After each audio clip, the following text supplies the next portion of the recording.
Let's look into the film of Ashton Genty to the Cowboys with the 12th pick. And if the Cowboys do decide to go with the 12th selection with Ashton Genty, keep this in mind. He will be explosive. He can catch out of the backfield and remove all of the accolades that he had in college to the side. And let's not even talk about the average yards per carry and the level of competition. My thing is, if this is only the levels of competition that he explosive with and get all of these crazy numbers, then the next running back should be able to do such, right? But I would tell you, this guy is right there to a generational talent when you look at what he was able to exhibit and exude for Boise. Now, with the 12th selection, what the Cowboys will be at hopes to get is that explosiveness, that burst, that acceleration, and the demand to have 8 and 9 man fronts so that you can keep your wide receivers open with one-on-ones and better look for play action. Now, he can run through the splits. He can run through the tackles. You can't get him down with one arm here. He's an aggressive runner, and you may say that he's on the tiny side, but he's of the size of a Emmett and a Barry Sanders, not to put him in that room, but you got to look at what he brings to the table collectively.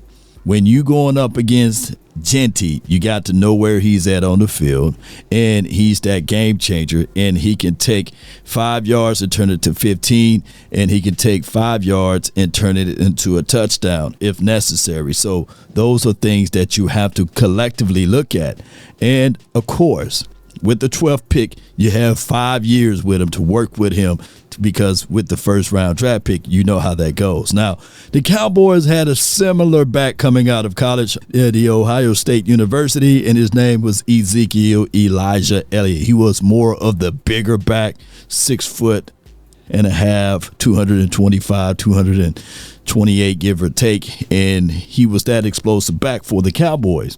And when you look at the kind of caliber of quarterback that you got a play action guy, right? You got a guy that can go through his progressions and these sorts of things and can attack down the field. Well, those things been voided because the explosive nature of Ezekiel Elliott dissipated. And then when that happened, they had inserted Tony Pollard, who really didn't get a time to shine until the latter part of his career.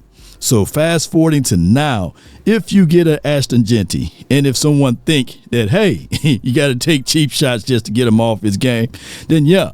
And if you look at this Penn State game, right, a lot of people said, hey, he's trash. Well, look at it. They only wanted to stop him, 4 around him at all times. They were seeking him out to destroy him, and they did a good job, but he was still able to get 100 yards and still average over 3.5 yards per tote in this game. I do like that aspect, because now you talking about you putting forth or bringing forth all of your efforts to stop one. And keep in mind, if he's in the silver and blue with the star on the side of the helmet, of course, we don't like to see the fumbles.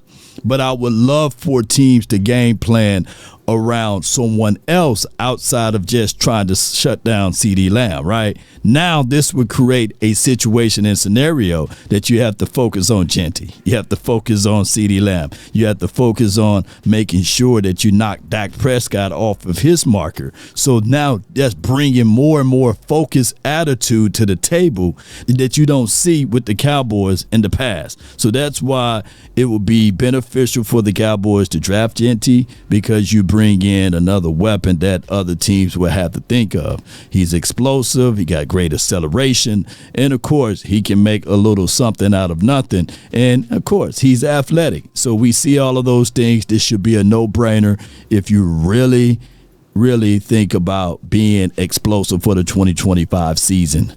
I get it. A lot of people don't like running backs in the first round.